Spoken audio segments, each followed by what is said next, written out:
quoi sert-il? Bon, à rien. Et à tout. Mais d'abord à rien, nous y reviendrons. Et à tout, parce que notre monde, notre société contemporaine serait profondément différente si les mathématiciens n'avaient pas existé. Et pour commencer, tout le monde se gargarise des ordinateurs. Le premier projet d'un ordinateur a été fait par un mathématicien qui s'appelait von Neumann. Et la plupart des logiciels, le fait que la France est excellente dans le monde pour ses logiciels, repose sur le fait qu'elle est très bonne en mathématiques et que l'enseignement des mathématiques a été modernisé, justement. Ceci a permis en partie le décollage des logiciels et des ordinateurs. Mais ceci est, je dirais, un sous-produit. Ce n'est pas ce qui anime vraiment l'activité mathématique.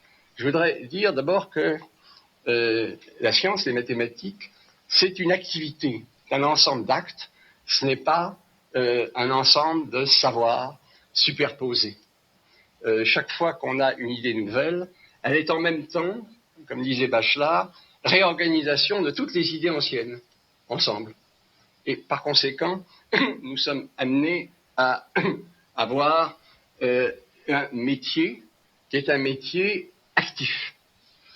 Un mathématicien, c'est d'abord un artisan.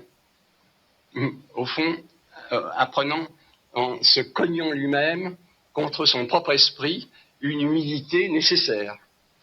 Bon, il se rêve, il est un peu artiste. Car l'activité d'un mathématicien, je pense que si mes collègues de neurophysiologie prenaient les électroencéphalogrammes, ils ne verraient aucune différence entre un mathématicien travaillant et un compositeur de musique, par exemple. C'est le même type d'activité. D'autre part, tout ceci, vous m'avez demandé, et peut-être pas, à quoi ça sert? La réponse, je vais la refaire, je reviens au départ, la réponse est à rien.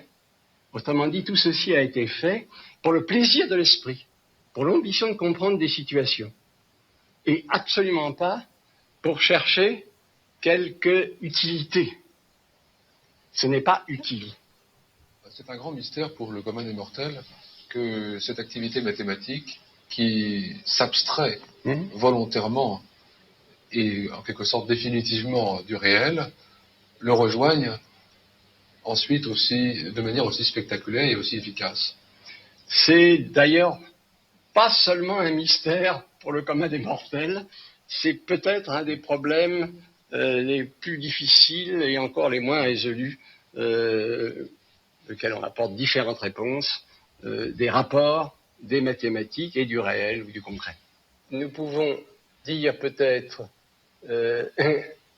que les mathématiques présentent cet extraordinaire paradoxe que d'une part, elles ne disent rien. Le disait Hilbert, elles sont vides de sens.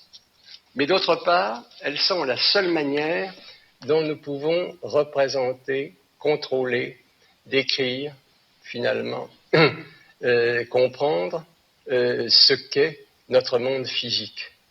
Il n'est actuellement impossible de comprendre, de jeter un œil sur notre univers sans utiliser Einstein ou les futurs développements qui engloberont Einstein, car toute théorie physique est toujours englobement d'une théorie précédente, comme on l'a vu d'ailleurs pour la relativité et la mécanique classique.